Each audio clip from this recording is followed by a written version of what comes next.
አይ ቢዳናልሽ ምን ነው ደህና ምን ያናደድሽ? ኧረ እኔ እወድሻለሁ። እንዴት እንደምወድሽ ታውቂያለሽ? እንደማር ነው የምወድሽ። አንቺ ልትወጂኛለሽ?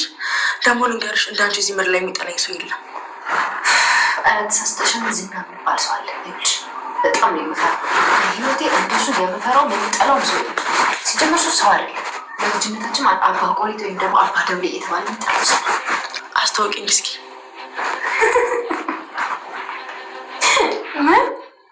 ምን ያስቅሻል? አይ እንዲሁ ምን ሊፈጠር እንደሚችል እኮ አስቤ ነው። ከመጀመሪያ እንዳይሽ ምን እንደሚሸቀልሽ እስኪ እወዳለሁ ወይ ነው የሚልሽ። ምን አይነት ሰው ቢሆን ነው ግን እንደዚህ የሚፈራው? እኔም በሱ አይነት ሰው መታወቅ ደስ ይለኛል። ይቅርብሽ ኤቢ፣ የሀገራችን ሰላም እንድትሆን እንፈልጋለን። ምን ማለት ነው? ከዝና ጋር ስለተዋወቁ ለምንድን ነው ከተማ የምታወቀው? አይ ኤቢ ይቅርብሽ፣ እኔ ከሱ ጋር ላስተዋወቅሽ። እሺ የራስሽ ጉዳይ። መቼ ነው ከቤት የምትወጪው? እወጣለሁ። ለምሳሌ ቀይዳል። ምን ነው ሰለቸሽ? እኔ ሳሎን ቤቱን የሰለቸሽ እና ስንት ሰዓት ነው የምትወጪው? ከሰዓት እሄዳለሁ። ምን አብረሽ መሄድ ፈልገሽ ነው? እኔ ከአንቺ ጋር አብሬ ልሂድ? እንደምትሄጂበትን ሰዓት ለማወቅ ፈልጌ ነው። ናታን አብሮኝ? አይ ጠብቂ ደግሞ ተማሪዎች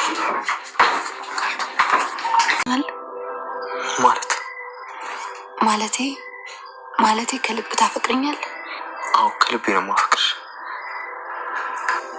ባረጅ መልኬ ቢጠፋ ጸጉሬ ነጭ ጸጉር ቢያወጣ ብነጫነጭብ ልጅ ባልወልድልህ እንዳሁኑ ትወደኛለህ? ጥላኝ አትሄድ? እንዲሁ እኮ ነው የወደድኩሽ። ምንም ነገር ከአንቺ አልጠብቅም። ፍቅር ደግሞ በሁኔታዎች አይወሰንም። አንቺ ምንም ብትሆኝ መቼም አልተውሽም። ቃል እገባልሻለሁ። ምንም ቢፈጠር ምንም መቼም አልክድሽ።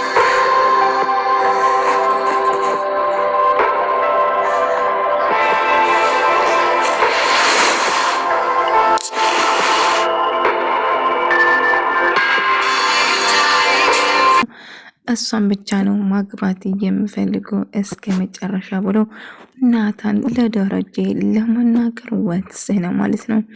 ይህንን ስትሰማ ኢሚም እንግዲህ ዳጣን ለማስወጋት አርጁን ቀጥራው የነበረው አርጁ ግን አራዳ ስለሆነ አንቺን ልጎዳሽ አልችልም፣ እንደተጎዳሽ አስመሲ እያለ ነበረ። ደረጀ ለማርታ ሁሉ ነገር ለመናገር ጫፍ ላይ ደርሶ ነበረ፣ ግን ለመናገር አልቻለም ማለት ነው።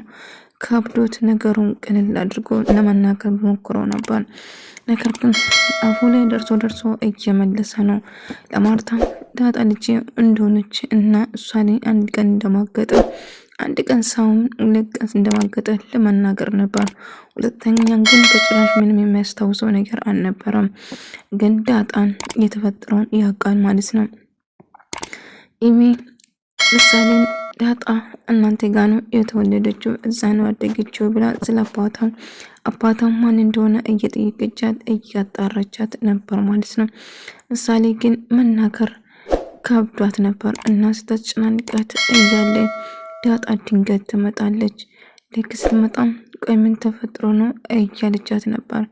አልገባኝም፣ ምን እየጠየቅሻት ነው እችን አንድ ፍሬ ልጅ ብላ ጠይቀቻት እና እየጠየኩ የነበረው ግልጽ እኮ ነው፣ የተወለድሽ የተፈጠረሽ እሱን ለማወቅ እየሞከርኩ ነበር እያለች ቆይ ለምንድነው ማተኝ? ስለዚህ ለማወቅ ለምንድነው ይሄን አይነት ፈለግሽው?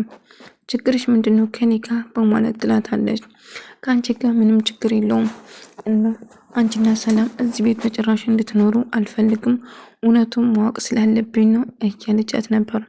እውነቱ እኔ የመሳይ ልጅ መሆኔ ነው ገባሽ? እልቁንስ እኔን ዝም ብለሽ የመሆን ነገር አትጠያይቅኝ እያለቻት ነበር።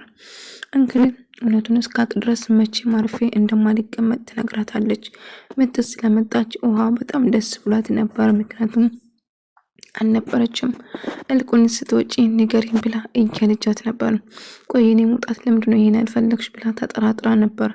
እንግዲህ እሷ ከቤት ስትወጣ አርጁ ጋር ደውላ አርጁ አሁን ከቤት ልትወጣ ነው ጠብቃት እና እንዳልኩ ታደርጋለህ ብላ ትነግረዋለች ማለት ነው።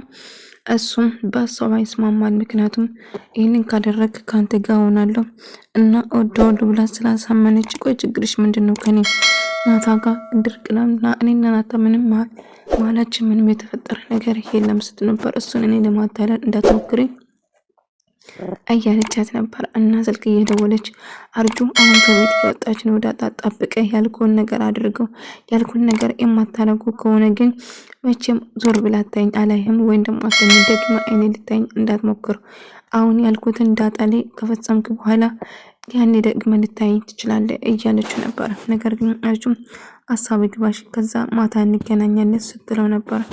እና እንደዛ ስትለው ነበር ውሸቷን ነው እንጂ ከልቧ አልነበረም ማለት ነው። ምክንያቱም እሷ የምትፈልገው ናታን ብቻ ነው ማግባት የምትፈልገው። እንግዲህ አርጁን አታልላ ዳጣን እንድትጎዳ ለማድረግ ብቻ ነው ማለት ነው። እኔ ናታን የዳጣን ነገር እንዴት አደረገ? እስቲ የቤተሰቦቿን ጉዳይ በደንብ አጣራልኝ እያለችው ነበር ሰላምዬ። እሱም እሺ አድርጋለሁ አታስቢ ሰላምዬ እያላት ነበር።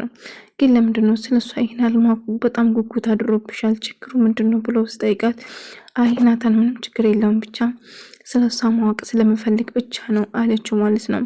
እሺ አድርጋለሁ በቃ አንቺ እንዳልሽው እያላት ነበር። እና ዳጣን እሷን እየተከተላት ነበር እሷን ለመጉዳት። ነገር ግን ዳጣን ለቀኝና ብልጥ ስለሆነች አርጁን በአንዴ ነበር እያያዘችው ማለት ነው። ነገር ግን እሱ ስትይዘው ዳጣ ይቅርታ አድርግልኝ፣ ቆይ አርጁን ለምንድነው የምትከተለኝ ስትል በቃ እሺ ያረዳ ልጅ ከነቃሽብኝማ ኢሜነች እንድከተልሽ ያደረገች እና እንድቀጠቅጥሽና እንድዋጋሽ ነበረ ያለች። ቆይ እሷ ያለችን ነገር ሙሉ ለምን ለማድረግ ትሞክራለህ? ኢሜል መቼም በሆን ያንተ ልትሆን አትችልም፣ መቼም አትወድህም፣ ቆይ ለምን አትነቃም እያለ ታዲያ ምን ላድርግ በቃ ፍቅር ይዞኛል ከሷ እያላት ነበር። አዎ ገባኝ፣ ነገር ግን እሷ መቼም የማትሆን ነገር ነው፣ የማይሆንልኝ ነገር ነው። ብትወድም አንድ ነገር ብትሆን ችግር ውስጥ ትገባለን አታድርግ ነበር የምትለን። ቆይንስ ቆዳ እኔ ብስኮርተኝ አባቴ ዝም የሚል ይመስላል፣ እስር ቤት ትገባለህ፣ ከዛ ኢሜኑ ማየት ማችልም ማለት ነው። እንዴት ይሄን ጅል ሀሳብ እንዴት ትቀበላታለህ? አይሆንም፣ ሊጎዳት አልችልም አትንም። ምን ላድርግ እሷን እንደዛ ካላደረግ ደግማ አታይኝም ብላኝ እኮ ነው ዳጣ እያላት ነበር። ምንም ቢፈጠር እንደዛ ነገር መቀበል አልነበረብህም እያለችው ነበር ማለት ነው። ሌላ አማራጭ አልነበረኝም እያለ ነበር። ናታን ዳጣን እንደምወደው በቃ ሁሉም ሰው ይወቅ፣ እስከመቼ ተደብቆ ይቻላል? ደረጃ ማወቅ አለበት እያለ ነበር ለሰላምዬ። አዎ ግን ፍቅራቸውን ጠብቁ፣ ኢሜጅ በጣም አስቸጋሪ ልጅ ነች፣ ዳጣ ልትጎዳ ትችላለች እያለች ነበር። እንዳለችው ዳጣ ልታስወጋትና ልታስገድላት ነበረ አላማ። ነገር ግን እንዴት እንደዚህ ተደረጋለ? በግዴ አንድ ቆይ አትነቃም እንዴ? እሷ አትወደውም አልኩ አይገባህም እንዴ? እማትወድ ሰው ችግር ውስጥ እንድትገባ ነው የምትፈልገው? ቆይ እኔን ብትወጋኝና አይደለም ማቁሰል መግደል እኔን መደብደብ ይቅርና ብትገለኝ እንኳን መቼም ያንተ አትሆንም እያለችው ነበር። ደረጀ በጣም ጨነቀው፣ ለመናገር ወሰነ። ነገር ግን አልቻለም ለመናገር። ለማርታ ሁሉ ነገር ልነግራት የነበረ ነገር ግን እሷ ደሪ በአንተ የመጣብኝ አልደራደርም፣ ታውቃለህ ህይወቴን በሙሉ ላንተ ነው ስሰጥ የነበረው እና ምንም ነገር ብታረግ እንኳን ምን ነገር ባጠፋ ልጅሽ ቢሆን እኮ ምንም ነገር ብታጠፊ ይቅርት ያለሽ፣ እኔ ግን መቼም ይቅርትኝ አይደለ እያላት ነበር። ደሪ ምን እየተፈጠረ ነው እያለች ውሃም እና ምጥንና እንደላ እየነበሩ እነሱን ለማናደድ ስትሞክር ነበር። እና ቆይ ችግራችሁ ምንድን ነው ብላ ስጠይቁ አይ ምንም ችግር እኮ የለም እያለቻት ነበር። እናም እንደዛ አይደለም ምንድን ነው ያመጣሽልን እስቲ ንገሪኝ እያለቻት ነበር። እና እንደብድባት እንዴ ውሃ እንደብድባት እንዴ ምጥን እያለቻት ትልቅ እኮ ነች አንችልም ደግሞ ማንም የለም እኮ አያገላግልንም እያለች ነበር። እሺ ምንድን ብትቆሽቋሽቁ አይ እንደብድባት ስላት ማንም የለም ማግዘስ አንችልም አለቻት። አዎ ልክ ነች እውነቱን አትችልም ብትቆዚ ጥልና ታባረራቸዋለች ማለት ነው። ነገር ግን እንግዲህ ውስጧ ደስ እያለ ነበር። ምክንያቱም ዳጣን ለማስጎዳት እየሞከረች ስለነበረው ደረጀ ናታን እንደምወዳትና ሁሌ ለሷ ትልቅ ቦታ እንዳላት ስነግራት እና ግን የአንድ ቀን መጥፎ ቀን ስህተት እንደሰራ አንድ ቀን ጎደሎ አለብኝ እያለ ለመናገር በመግሩም በመጨረሻ ግን ሰላም ለመናገር ተወስንና ከሰላም ሳይሆን ከኔኑ መስማት አለበት ማርቲ ብሎ ለመናገር ቢወስንም ግን አልቻለም። ደሬ ምንድነው ንገረኝ እንጂ ብላ ስታስጨንቀው ነበር። ግን መናገር አልቻልኩም ማርቲን። ምን ብዬ እንደምጀምርና ምን ብዬ እንደምነግርሽ እኮ ግራ ገብቶኝ ነው እያላት ነበር። ትኛለሽ ብሎ ጠይቃት። ያው ዳር እያልን ወደ መናገር ግን አልቻለው ማለት ነው። ማርታም እንባ ቀደማት። ለምን የተጠራጠርክ ያለ ምናምን ብላ እየተጨነቀች ነበር። ማርትዬ ስላስከፋሽ ይቅርታ፣ በቃ እሺ ወደ ራስሽ ተመለሽ ተረጋጊ እያለት ነበር። ዳሪ እንዴት ነው የምታስበው? ምን እየሆንክ ነው? ተወዳጃ የምናውቃት ምሳሌ ድራማ ላይ መታለች። ምሳሌ ማለት ነው እንግዲህ ከዳጣ ነበር ይዛት እየመጣችው እኔ ምሳሌ ጋር እየተዋወቁ ነበረ ከዋጋ ማለት ነው። እኔ አባቴን ምስለው አዎ ታምራለች እየተባባሉ እኔ ግን አባቴን ምስለው እያለች እናት የለሽም? አዎ እናት የለኝም ቃለች።